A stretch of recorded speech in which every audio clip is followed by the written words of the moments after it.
What happened to the days when you could just meet someone and then you were together? There was no questioning it. You were just together and that's it.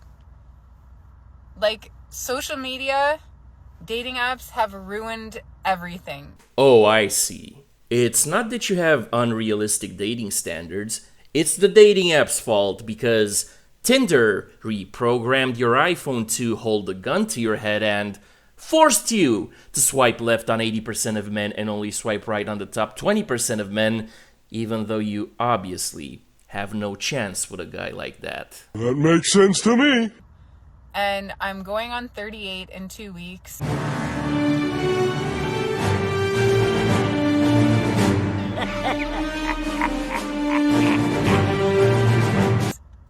I feel like I have no hope. I have no hope.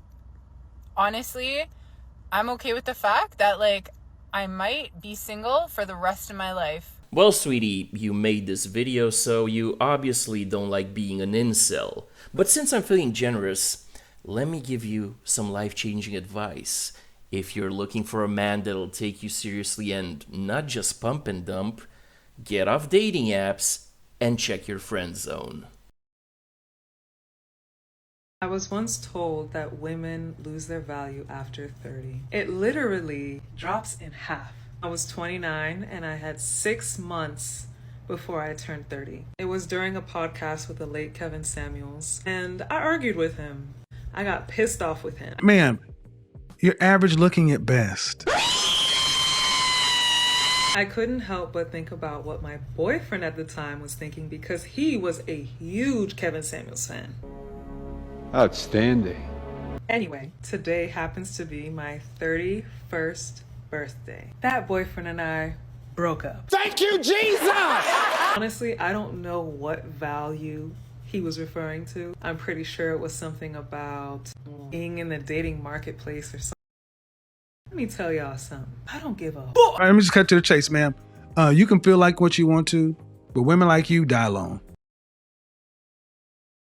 So I was married for 10 years. I got married young. I was 21, barely, like 3 days, 21. Already had a baby. He was 8 weeks old at our wedding. And I remember feeling like my marriage was temporary from the beginning. Man, that's messed up. Like that I wasn't gonna make it.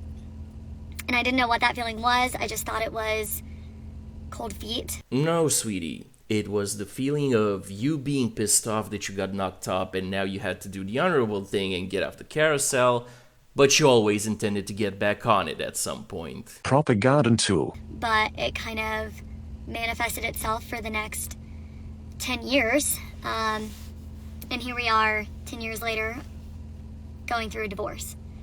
So he didn't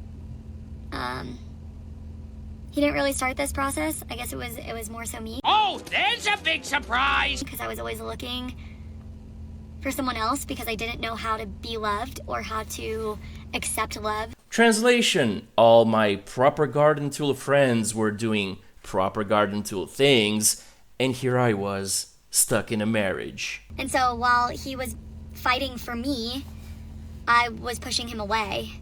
I left the good guy.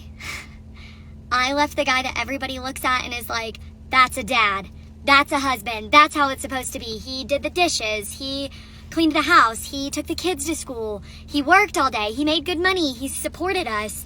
I mean, yeah, we had our problems, but he was the good guy.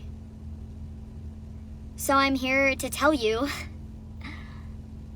it's okay to leave the good guy. What you just said is one of the most insanely idiotic things I have ever heard.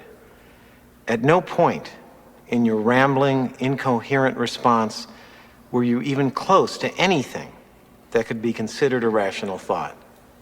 Everyone in this room is now dumber for having listened to it. I award you no points, and may God have mercy on your soul. Oh, absolutely, ladies. If you want to completely mess up your life and be a single mom, take her advice and leave the good guy. And after spending the next 10 years getting ran through on the carousel, how much are you willing to bet that she's gonna beg him to take her back and also take care of Tyrone's kids? Oh, that's nasty. But real talk, guys, even if you married them young, that's not really a guarantee of anything.